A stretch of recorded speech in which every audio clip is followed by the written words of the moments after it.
Right, it is first day of our crossing from Plymouth to Vigo, or at least somewhere in the northwest corner of Spain. Thursday, 4th of August. Right now it's, what is it? It's coming up for 2 o'clock. We've been on the go from Plymouth for a while. You can see that. Here's our track. So we are currently here just off Plymouth, and we're heading down to avoid the traffic separation system off the coast of Brest, and I guess we'll be there, can't remember now, probably tomorrow morning or something like that. So only just started, not gone very far yet. And the bigger picture, we're roughly heading in this direction, and hopefully not going to be too hard a crossing, because at some point today, at the moment the wind's kind of coming in from the beam, and a bit later it should be coming in, it's going to veer around and come in behind us, hopefully sometime tonight. And then, apart from occasionally being a bit gusty, it should be a straight ride across Biscay. That's it. What could possibly go wrong?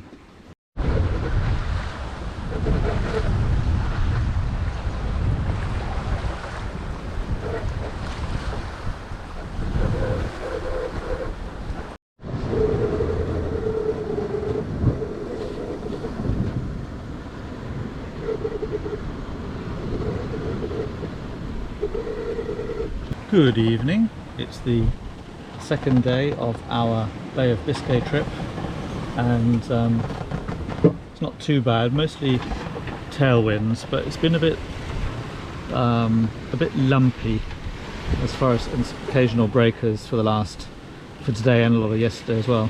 It's been a little trying on us from a perspective of sleeping, but never mind, we're getting there, and the wind is good. It means our speed has been quite good as well.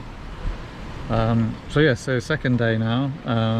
What is the date? It's Friday the 5th of August, and quick glance at the map, if it comes out on the camera, is we're just basically plodding south, and slight wavering past depending on how the wind's been doing, but having left Plymouth yesterday morning, I guess by the same time tomorrow morning, so 2 days later, I think we'll be well in the centre of the Bay of Biscay. All the wind is coming from pretty much from the north, actually, maybe slightly east of north occasionally, and it's going to stay that way.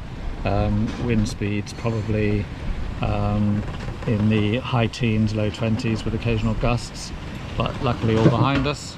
So yeah, so feeling pretty chirpy really.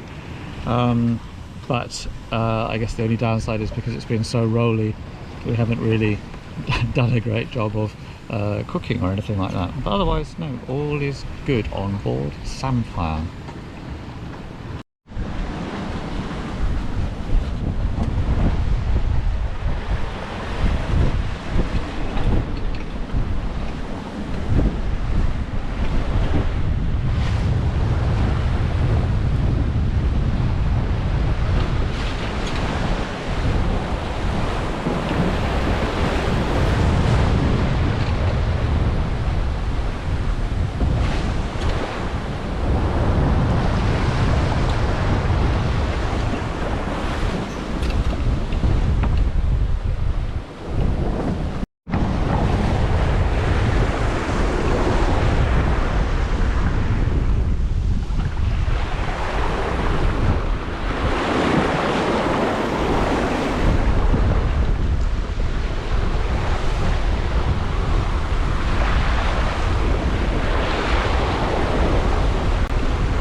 Samphire has claimed another victory.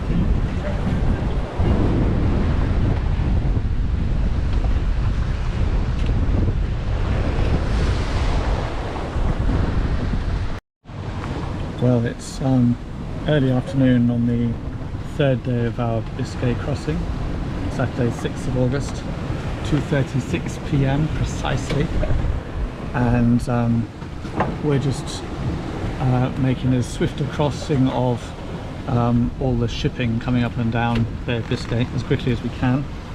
So this is us here, and the green markers are the other ships which are all southbound. I don't know why. And the yellow line is how we've woven our way through them in a game to try and get to the other side. So far so good. Pretty breezy out there. We sort of seem to be having somewhere near 30 knots of wind-ish. Pretty much on the beam at the moment. But apart from that, the boat speed's good. Currently doing about 6.5 or so knots over ground, and about the same through the water, so that there seems to be no current going on. But it's quite lively out. So I'm doing all this from just inside the companionway, where I can just keep my head poked out of the hatch and see what's going on. But every so often a wave breaks over the side, and anyone who's in the cockpit gets wet. So I've been avoiding that. Apart from that, it was pretty good on board. Also, for your amusement, just wanted to point out what the depth gauge on Samphire is currently reading. So that's reading 1.8 meters, which is very much not true, because in fact when we look at the chart around here, it's I guess nearly 5 kilometers deep at this point, and clearly our little sensor doesn't read that far at all. Who knows what's happening down there, 5 kilometers down. Doesn't really make much difference to us up here, but it's a bit staggering really to be in the middle of nowhere and that far off the bottom.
We're nearly through that line of ships now, that cluster of ships, and you may, the savvy of you may wonder why we didn't cut across the shortest distance in a right angle to our journey to cross this amount of traffic.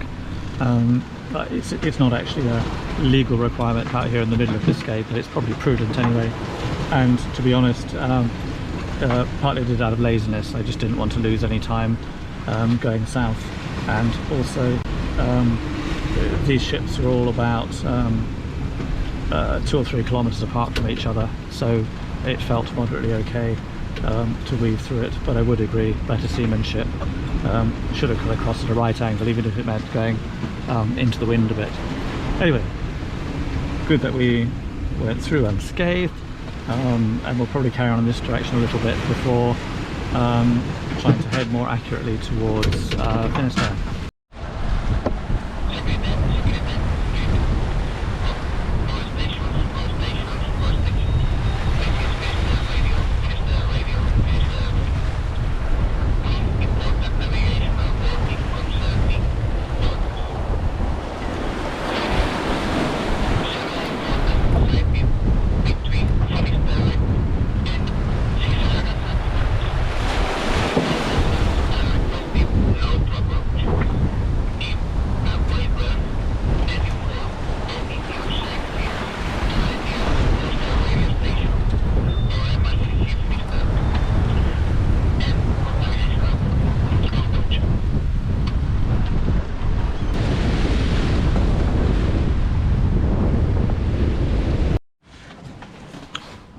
we're nearing the end of day 4 across Bay of Biscay, and we've just about done it as far as the crossing goes. That will be really hard to see, but over the last few days we've managed to cross all the way up from Plymouth through the Bay of Biscay down to the top left hand corner of Spain, Galicia, and for a bit of peace the strong winds we've been having have finally died, so we're just ghosting along at the moment in very little wind, but it's quite nice to have a break, frankly.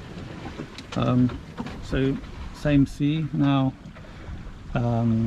still quite big swells, but all the frothing rage has gone now that the wind has died, and we probably need to put more sail up and get some more speed back on, but at the moment it's just nice to have some peace. Well, it's Monday morning. Don't know what time it is, 9 o'clock something local time, and we're just arriving in Bayona. We'll be there in about an hour, but we've been motoring all night because there's absolutely no wind, and that's fine really. It's quite calm, but very foggy, so had this all night with the radar running, just can't see anything. Well, here we are motoring up towards Vigo in the fog, and hoping the fog lifts soon. It's really weird. It's like this time of day it mostly looks like Scotland around here at the moment, and when the fog lifts though it suddenly turns into Spain. It's quite mad. It's like being in 2 countries at once, and Rosemary is on the helm trying to avoid rocks, small fishing vessels, marker buoys, seabirds, and off to the starboard side somewhere is the spooky sound of the foghorn. Hello? Are we having fun yet?